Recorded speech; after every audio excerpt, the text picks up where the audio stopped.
All right, well, good morning. Once again, my name is Jennifer Rawl. For those of you who are just joining us, I'm the Urban Forestry Specialist with the North Carolina Forest Service.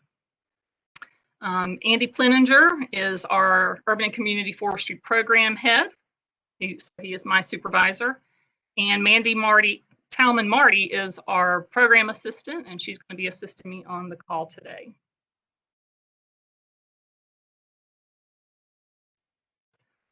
A quick overview of our agenda. We'll do a brief overview of the grant program itself and our grant program schedule. We'll talk about some of the federal and state grant requirements that grantees must meet, and then we'll have an opportunity to answer questions. We'll then cover the grant project guidelines, project requirements, and how we review and award, presentate our projects, and another opportunity for questions. We'll go over the proposal instructions and how to submit your proposal, and then we'll have a final opportunity for questions and discussions. So any questions you have, please go ahead and type those into the chat box. When we get to the opportunity to address those questions, I'll have Mandy read those out and we'll answer them. All of this information can be also found at our website, ncforestservice.gov/urban. The Urban and Community Forestry Grant Program is a 100% U.S. Forest Service federally funded grant program. So that's where we get our money for salaries and program administration, as well as the funding that we use to then sub-grant out to communities, nonprofit organizations, educational institutions, and others. So we owe them our thanks for this funding.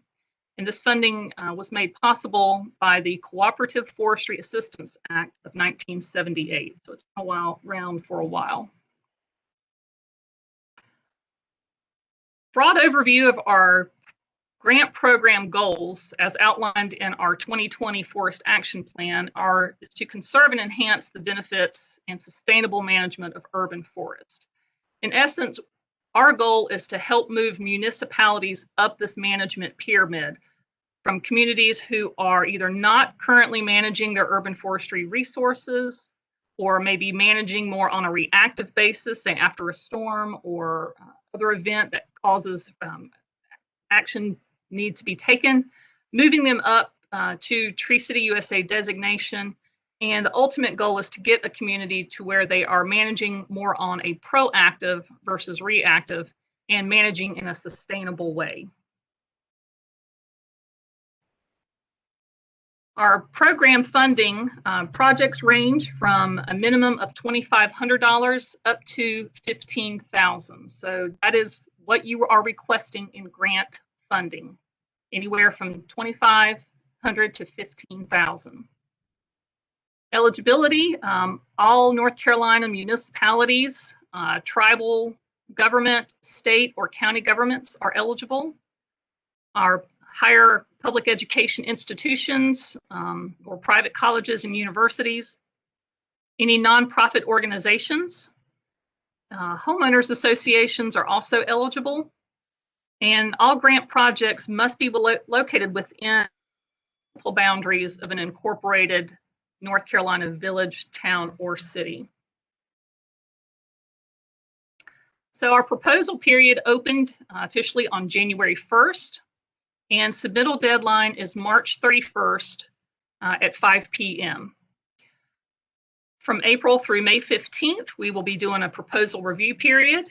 During this period, we may contact potential grantee and ask more questions about the project or get clarifications or potentially rework your proposed budget. And then by June, we should be notifying all applicants whether they were awarded or were not awarded at this time.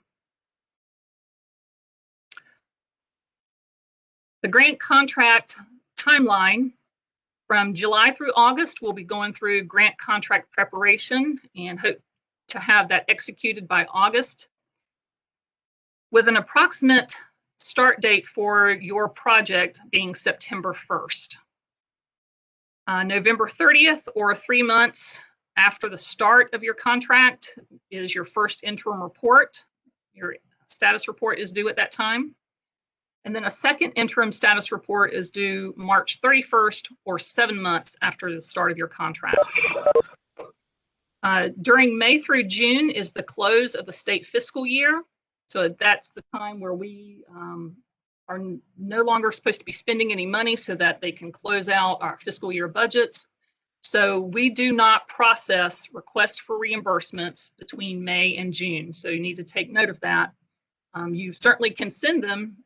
We just cannot process them at that time. So might as well just hold on to them until July. So either get your reimbursements in before May or after June. And then July 31st is the contract end date, unless you've requested an extension of time. And at that time, your final report and your final reimbursement request are due.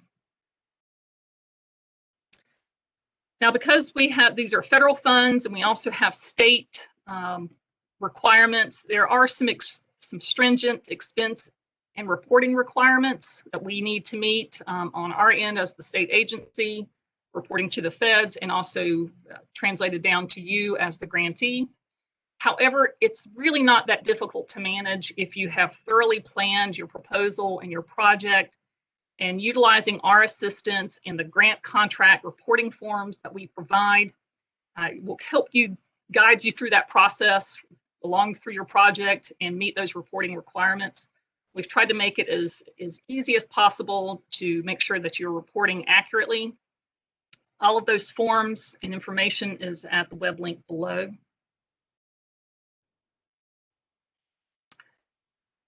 If your organization has received $750,000 or more in federal funding, an audit is required at the time of application. The most recently completed audit is required.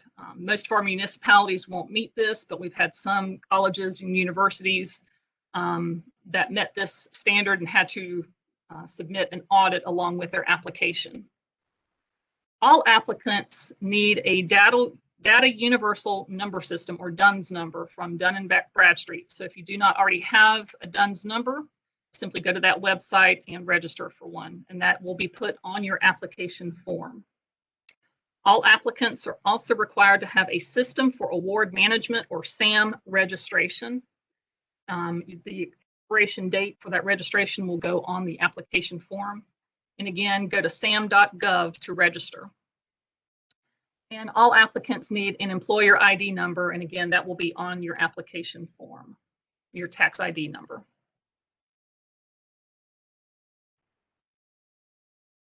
So our grant project is a one-to-one match grant program, which means that 50% of your total project budget will be from grant funds, with a minimum of 50% in matching contributions. So grant funds can be used for the retail cost of goods or services, such as through hiring a contractor. We do not reimburse for indirect or administrative cost. However, that is eligible as match. Your match contributions can be direct cash match for expenditures directly paid toward the project. InKind Match, we'll cover that a little bit more in the next slide. And any donated goods or services toward the project. For InKind Match, you will use your personnel or equipment rates for your organization. So your staff time, it would be that person's hourly rate. Or if you are using a piece of equipment to accomplish a project, you would use that equipment's TAC hours or rate for the number of hours that a piece of equipment ran. For volunteer hours, we look for whatever the equivalent job duty is that the volunteer is performing. So looking at your organization's hourly rates for equivalent job duties, such as for a manager or admin assistant, the planner, or a laborer, and be prepared to justify that equivalent rate for those job duties. Otherwise, you would use the prevailing minimum wage rate. So ineligible grant and match expenditures. Any expenditures or staff time preparing the proposal is not eligible for grant reimbursement or match. Expenses before or after the contract term cannot be eligible for grant or match, or any expenditures that is not in your approved budget will not be eligible for grant. Any existing programs and expenses cannot be reimbursed by the grant. And any cash funds used to satisfy the match of other federal grants cannot be used as match for this grant. In North Carolina Forest Service employee time, we encourage all of our grant applicants to engage their local Forest Service employee, their county ranger. However, that person's time cannot count as match on your grant. The North Carolina Forest Service already uses our own employee time as our match towards the federal grant funds that we receive from the U.S. Forest Service. So that would be double dipping. For any products and services that you may be obtaining for the project, to the extent practical, we want to make sure that there is open and free competition, so you're competitive bidding for products and services. Within your proposal, you want to provide the quotes for those services or products. However, if that quote is greater than or equal to $2,500, a minimum of 3 is required, and those quotes must be submitted with your application. If your grant project involves a workshop or other event in which program income, such as a registration fee, may be charged, that income must be used to defray the cost of the overall grant project. If it is not, and a profit is realized, then you can request to fund additional products or services that are consistent with the scope of the grant, or would turn that amount to the North Carolina Forest Service. Grant payments are made on a reimbursement basis. So that means your organization needs to be able to float those expenditures until such time as you receive reimbursement. Up to 3 payments are allowable through the life of the contract. 2 interim payments may be requested. A 20% holdback of each payment will be withheld until the project is complete. And then 1 final payment. And within that final payment request, that the 20% holdback from the previous payments will be included in that final payment amount. We recommend that you submit at least 1 interim payment request in addition to your final payment request during the life of your project. However, we have had grantees who've waited till the very end to request reimbursement. And if your organization can expenditures, that's fine. But again, we recommend at least 1 interim payment request during the life of the grant.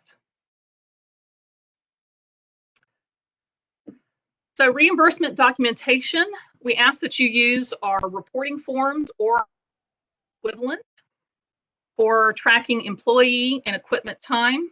We have provided a form timesheet for the employee and equipment time. It must be signed by the employee and the supervisor. Or if your organization has its own payroll report, you can use your payroll report. That is your proof of expense. If you use our employee and equipment timesheet, it must be accompanied by a cleared check as proof of payment. Or again, if your organization uses a payroll system that produces a report, that report by itself serves as both proof of expense and proof of payment. If your municipality has the capability, or your organization has the capability of assigning a separate time code that would just be used to track grant time, that might be a great idea. Assign a separate time code just for grant projects so that when the employee is recording their time, they can record it in a separate code. And then when you submit that payroll report, you would just let us know that code 345 is grant-related time, and we can kind of match that to your reimbursement request. For donated goods and services, we have a donated goods and services form that must be signed by both the donor and the recipient as proof of payment. For goods purchased or services rendered, an invoice is your proof of expense, and a cleared check or a vendor receipt that shows zero balance or is stamped as paid is proof of payment. For volunteer time, we have two separate sheets. We have a volunteer event time log. This would be used for a one-time event in which multiple volunteers will be doing a similar job task, such as a tree planting volunteer event, in which case this is one sheet of paper where the volunteers sign in on one sheet and for one event. The volunteer timesheet, on the other hand, is used for an individual volunteer, such as a tree board member, performing one or more tasks related to the grant. It would document their own time on that sheet. In both cases, those sheets should be signed by the volunteer and whomever they are reporting or whoever is supervising that event or supervising that volunteer. If your grant has a program such as a training or workshop, we provide an attendee log for education or training purposes, or your own registration report, such as if you do an online registration and it produces a report of the attendee that is acceptable as proof of the expense. As proof of payment, the log should be signed or initialed by attendees as proof of attendance. With this day and age of not being able to do in-person meetings and having to do things by webinar, this might be a little more difficult tracking the attendees, but if there's just some way, either you capture a screenshot showing the participants that show up for your virtual training, that might serve as proof of attendance since they can't physically sign a sign-in sheet. So our contract requirements, all grant contracts must comply with federal and state accounting regulations and principles, and those can be found in the Electronic Code of Federal Regulations. Again, the two interim status reports are required November 30th or 3 months after your contract start date, and March 31st or 7 months after contract start date. And then you'll have a final accomplishment report.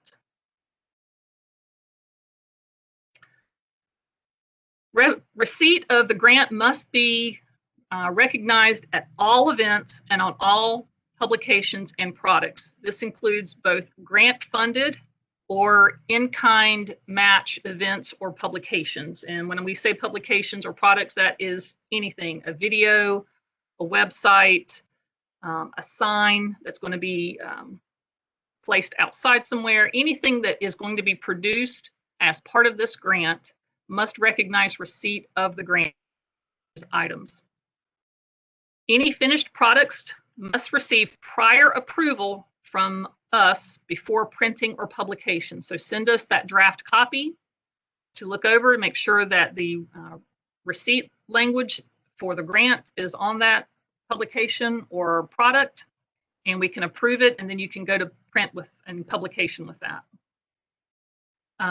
You will provide at least 2 hard copies and 1 digital copy of all of your final payment request and report or products that are come out of the grant.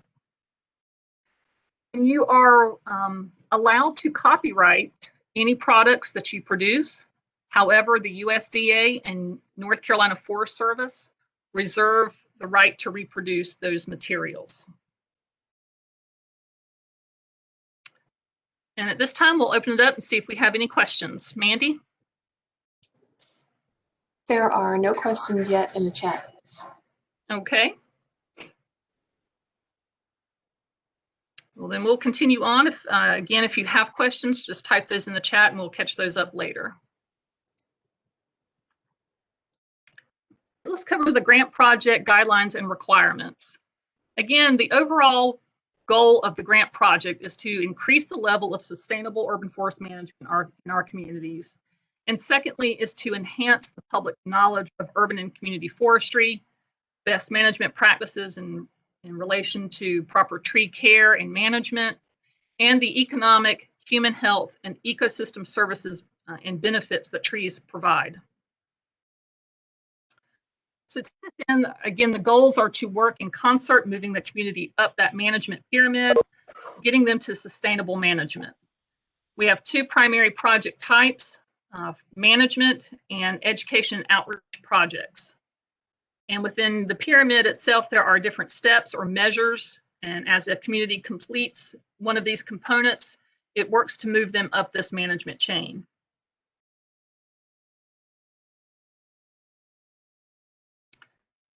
All of our projects are required to have a project component, again, located within the boundaries of a North Carolina municipality, incorporated municipality.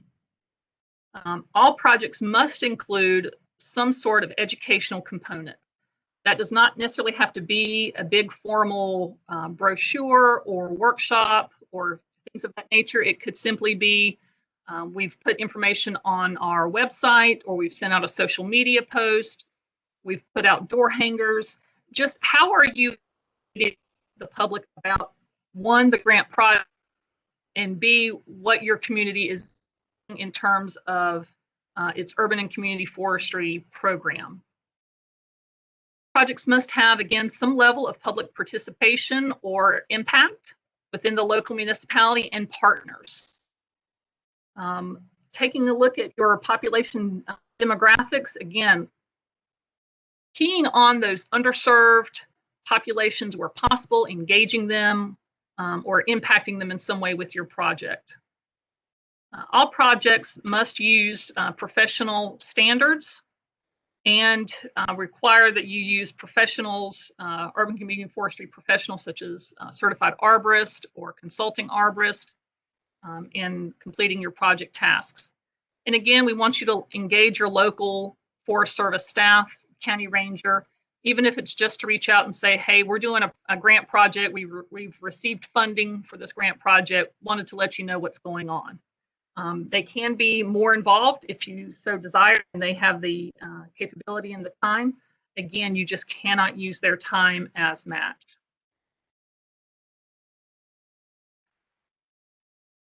We do not fund standalone tree planting projects.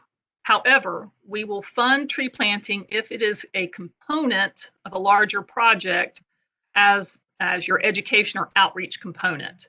It can be used for educational purposes, such as for your Arbor Day event, or as a training or workshop demonstration. So the only way we will fund tree planting is if it is a secondary component to a larger project. Again, our projects are broken into two main categories: management type projects or education and outreach type projects. Within those two categories, we have various project types, and that will be noted on your application. And then you have your project component. What is the overall objective or strategy for your project that's in your proposal and your narrative and outlined in your budget? So your project's primary goal will be to complete at least one project type, but may include completing several. And there may be a project component that we don't have listed. And as long as it's consistent with the definition of one of our other project types, we could consider it, but you would need to justify that within your proposal. So our management project types are inventories and assessments. So those are canopy cover assessments, looking at percent canopy cover in your community, maybe setting some canopy cover goals for the purposes of management. Or it could be a tree inventory, such as sample inventory, which is basically a statistically valid sample of trees within a community or within a defined area. It doesn't provide the data that could be used on a day-to-day basis for work planning or work management, work orders, things of that nature. But it will give a statistical estimate of the number of trees, species, condition, age, and management needs for planning purposes. A partial tree inventory is a list of trees or sites for a segment of the tree population. So that could include a risk tree inventory, where we're just looking at trees that might pose a risk to public safety, or a forest health inventory, inventorying trees that may pose a risk to forest health due to or disease. It also can be a tree planting. Tree planting could be a partial inventory, looking at the available planting sites you might have within your community. Those two are pretty much open to all eligible applicants. The complete inventory is basically an inventory of all public trees within your community, and it involves a software program to manage that inventory data. It must be included as part of the project. Complete inventories tend to be more expensive. Because of that, there's usually software with a subscription fee to maintain it. The municipality must have or the organization must have the ability to maintain that data as a living, breathing document, use it on a daily basis to plan work, schedule work orders. So it's not for all applicants. We reserve that for communities that we consider in that managing category. They've already have got the staff on board to keep that inventory up. They've got the budget necessary to maintain that software subscription. The only other eligibility for a complete inventory is a specific geographic area. So if it's just the downtown area, but it's a complete inventory of all the trees in just a downtown area, a community that's not a managing community might be eligible for that, or a college or university might do a complete inventory of trees on campus. Again, that's just kind of a defined geographic area, so that might be eligible there.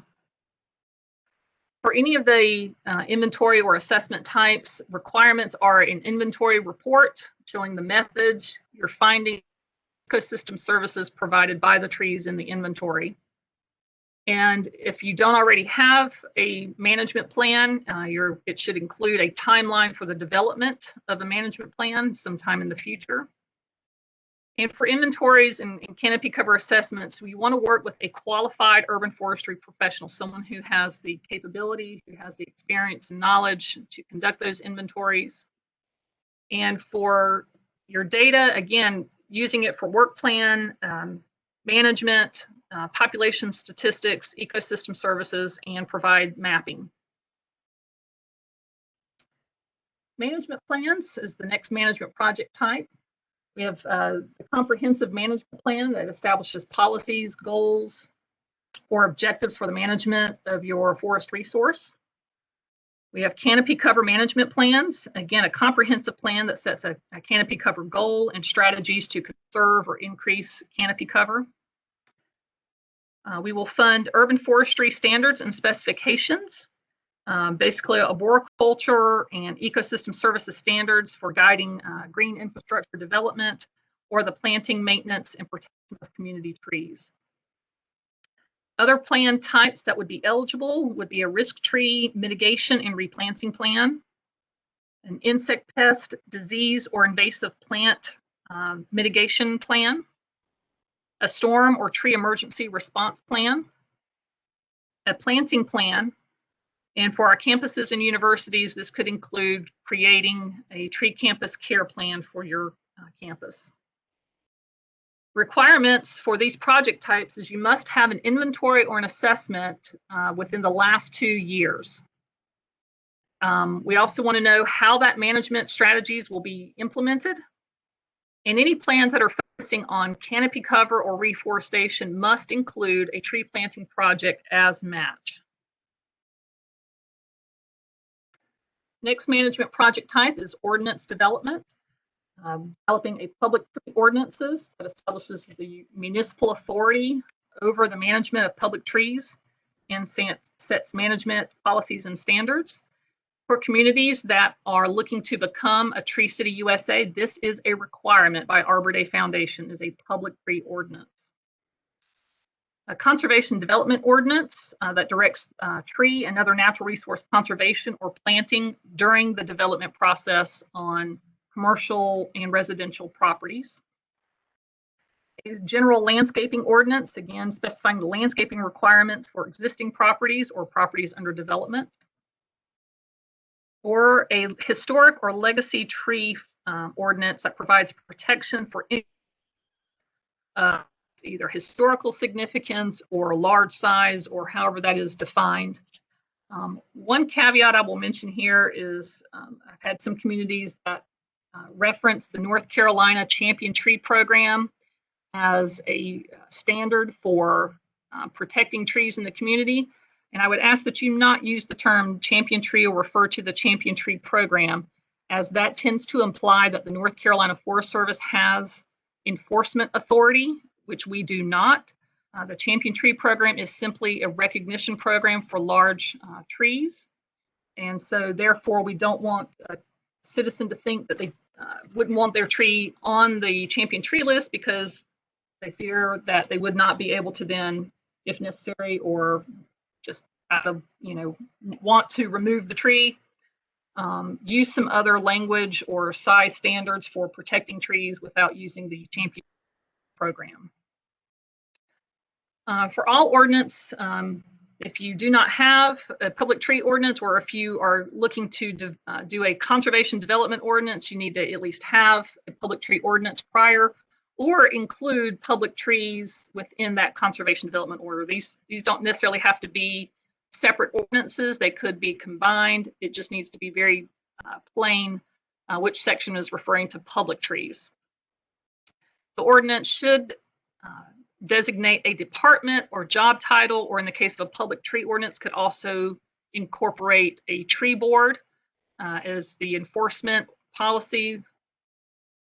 And any ordinance regulating the removal of trees on private property outside land development process or the historic legacy tree ordinance are not eligible. So additional management project types are professional staff and development. We provide funding for training, certifications, and credentialing, such as through the International Society of Arboriculture Certified Arborist Program. You want to provide that training to your staff, or you are a nonprofit who are providing that to multiple individuals in the community. We provide funding for in-house training and continuing education of staff. And we will also fund the development of a professional urban forester or city arborist position within a municipality. We will consider a 2-year funding option with 50% of that salary covered by the grant in the first year and 25% in the second. Municipalities should have the funding to fund that salary on their own. This is for a new staff, so this is a new created position, or it could be an existing position, a person who's maybe already in the position of managing trees, but it's not an official title, and you want to reclassify that title or reclassify that position. And by doing so, would increase the salary for that position. We would fund that. Or we would fund a professional services contract where you would consulting arborist, maybe on a on-call type basis, and we would fund that that professional services contract for at least 2 years. And again, any training that you provide or any professionals you bring in to provide training, again, we were looking that you're making sure that you're following professional standards in terms of urban forestry and arboriculture, and that those folks have professional qualifications. Now, our education outreach projects, we have education and training, funding for shops, media campaigns and products, or an urban and community forestry demonstration site. Again, looking to use professional standards and professional qualifications for those workshops, products, and demonstrations. We will fund an advocacy group development. So development of a new nonprofit organization within your community, or a volunteer stewardship group or nonprofit organization. Again, professional standards and professional qualifications will be required. Now, we will entertain multi-year or multi-phase projects. However, you would need to justify the need for such a multi-year or phase project. For example, if your community wanted to do a complete tree inventory and you were eligible to apply for a complete tree inventory, but just the number of street miles or the number of trees you would have to inventory could not be completed within 1 year within the 11-month project cycle, you would let us know up front that you are phasing this complete tree inventory. In the first phase, you plan to inventory X% or X number of trees. In the you will, and we would need a schedule for those for that multi-year. So what are you planning to do in year 1? What are you planning to do in year 2? Again, it guarantee that we would fund the second year, but if we see merit in your project, most likely we will fund the second application as well. Your project area, and really look at your community, define your project area and do a little bit of research. Provide us with some of the demographics of your community, what's the makeup of your population, who are your partners for the project, who are the stakeholders. Again, define that project area for us and utilize our contacts, the county rangers or service foresters within your area. All proposals are reviewed by a committee consisting of North Carolina Forest Service staff and select members of the North Carolina Urban Forest Council. We score each proposal based on criteria that we have developed. So the higher the score, the better.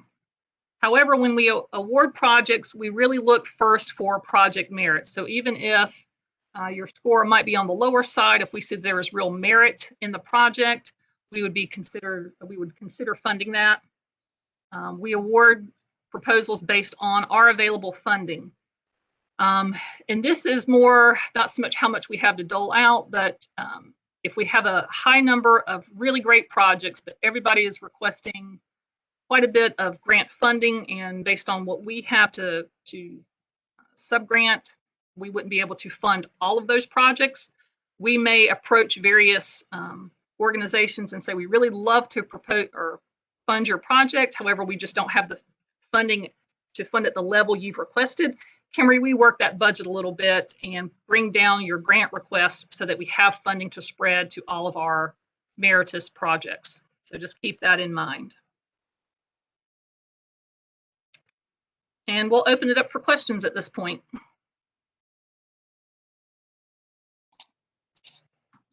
Yes, we do have one question. Is funding for multi-year projects, are they capped by the $15,000 in total, or is it $15,000 for 2 years, so $30,000 total? We would take it proposal by proposal. So for the first year, if you requested up to $15,000 in funding, and let us know that your second year you would probably be requesting an additional $15,000 to complete the project. Again, and our available funding, we could entertain that.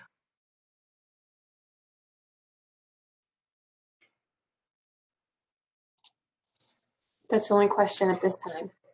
Okay, well, we'll continue on then. So instructions for completing the proposals and assistance, again, available at our website, northcarolinaforestservice.gov/urban. You can also contact our district and county staff. We have several on our call today, and find that contact information at our website. If you need a consultant, we used to have a list of consultants who would prepare or be involved in a grant project. However, we've basically referring folks to either ISA's certified arborist listing or the Society of Consulting Arborists. So to find a consulting arborist to provide either a quote or to provide contract services for your grant project, you can visit our link here, and it will provide you additional links to those other two organizations. So your proposal will consist of a project narrative, which should be a typed, double-spaced, 4-page max. So be careful with your wording and how wordy you get within your narrative. We need a brief project title and some background information on your community. Again, briefly describe your community or agency and your current forestry programs or activities or other efforts. Your statement of need, again, you're going to identify which of the two project categories, either management or education and outreach, and the need for meeting the needs of the population demographics that you plan to serve with this project. Your goals and objectives are briefly to introduce your plan, what you will accomplish, and major project components. They must be measurable and attainable within the contract period. So again, you would select project type, for example, inventories and assessment. The project component is a sample inventory with an education outreach component. You want to provide the primary contact for the project manager or financial and contractual matters, technical matters. Who are your project partners, who's actually partnering on the grant project and assisting with getting the task completed. You can include project supporters, just folks that say, yeah, I like what you're doing and I agree that it needs to be done. And a list of any volunteers or volunteer groups that may be partnering with your project. And the roles, again, briefly describe the roles of those partnering agencies or organizations. In your strategies and methods within your narrative, you're going to describe your project implementation strategy, listing the activities or steps that will take place and reference your project schedule and timeline.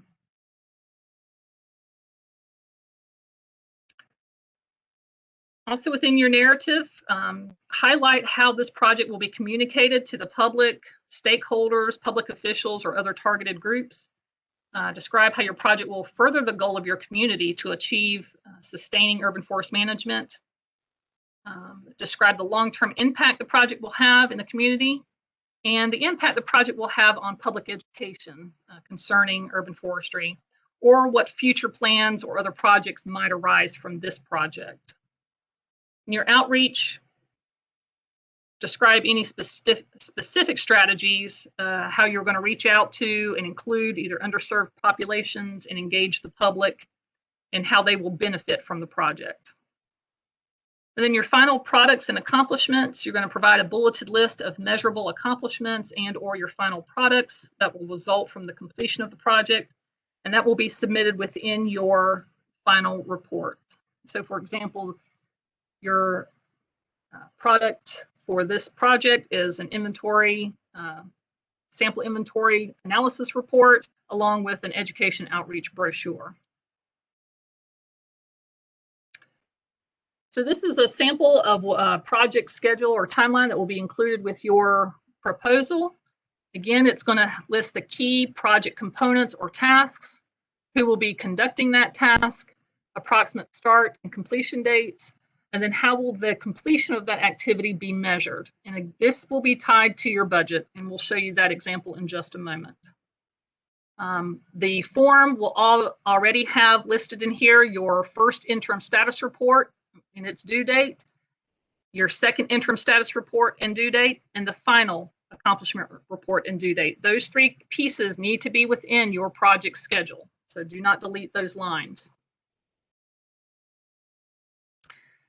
Your project budget is going to be broken down by your project components. So component 1 is the sample inventory. You will list what your grant-funded activities, cash match, or in-kind activities.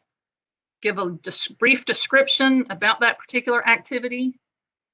What are the number of units or number of hours, and then the rate or unit cost will be listed.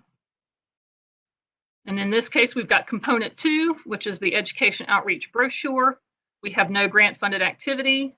We've got the cash match and in-kind activity with its total. And then the last page will give a tally of your grant funded, cash match, and in-kind match, and the total project cost. And these figures will go on your application form. We'll do a quick example to show you what I mean by these two must be tied together. We'll take the data collection to be done by the consultant and the urban forestry technician. So on your budget sheet, you should see that the activity is tree inventory data collection and inventory analysis report, and it's the consultant's fee to do the inventory.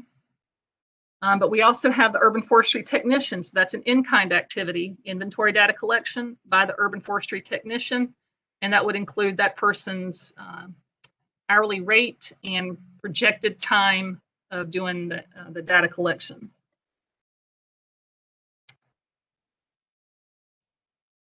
Our next activity was to prepare parcel level and right-of-way layers and add those layers to the inventory program. Again, we've got our staff person, the GIS analyst, and the consultant.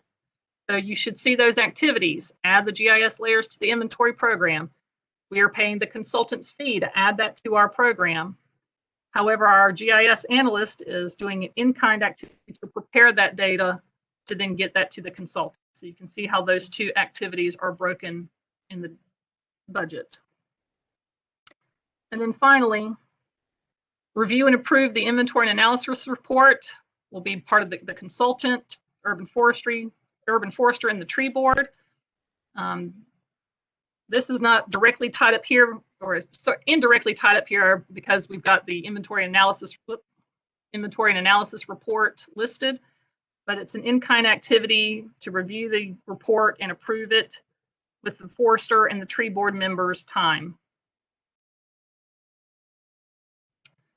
And then on your application form, pretty straightforward. One thing I'd like to point out is your project type. You want to select the one project type that best describes the primary intent of your project. So for example, if your project is two components, component one is to conduct a tree inventory, and component two is to develop a management plan. Well, the ultimate goal of the project is to have a management plan. So therefore, on your project type, you would select management plan, and that would be the only thing you select. And the example of here, we're doing a tree inventory with an education outreach brochure. Again, the primary goal is the tree inventory, so tree inventory was selected as the project type. So select the one project type that best describes the primary intent and overall final objective of the project. You may include, and this does not count towards your 4 pages in the narrative, any supplemental documentation, including quotes for goods and services, a project map if necessary for either a demonstration or site-specific type project. You may incorporate letters from partners, basically stating that, yes, they know that they are a partner of this project, what their responsibilities and commitments are to completing the project. Any general letters of support, like the mayor writing a brief letter stating that he supports the project. Any sample documents that may help illustrate a project component within your grant narrative.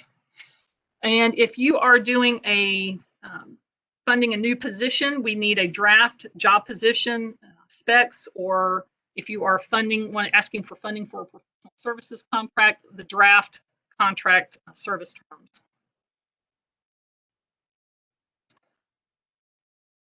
We request that you submit 2 complete hard copy, single-sided originals of your application. And the application form must be signed in blue ink. And submit 1 full digital PDF copy. So 2 complete hard copies, 1 digital copy. Physical address for the Archdale building is for hand delivery, which obviously we probably wouldn't do because of COVID. So we recommend UPS or FedEx. If you use our US Postal Service address, that goes to a mail service center before it comes to us. So allow a minimum of 2 extra days. So if you're pushing the deadline March 31st, I wouldn't go wouldn't send this to our USPS address. I would send it UPS or FedEx. And you may email the PDF copy to either myself or Andy Plenninger. Again, proposals are due 5 p.m. on March 31st. There are our email addresses if you need more information. And Mandy, I will open it one more time for any questions. There are no additional questions at this time. Okay. Well, very good. So we're about to the end of our presentation. Again, if you think of a question later, please feel free to reach out to me or Andy. We'll be glad to respond to you as quickly as we can. If you would like a PDF copy of this presentation, please input that in the chat box so that Mandy can make a list. Otherwise, the recording will be made available on our website and on our YouTube channel. And as soon as that is posted, I will send a link to all attendees. So if there's nothing further at this time, we will end the presentation. And again, thank you for attending.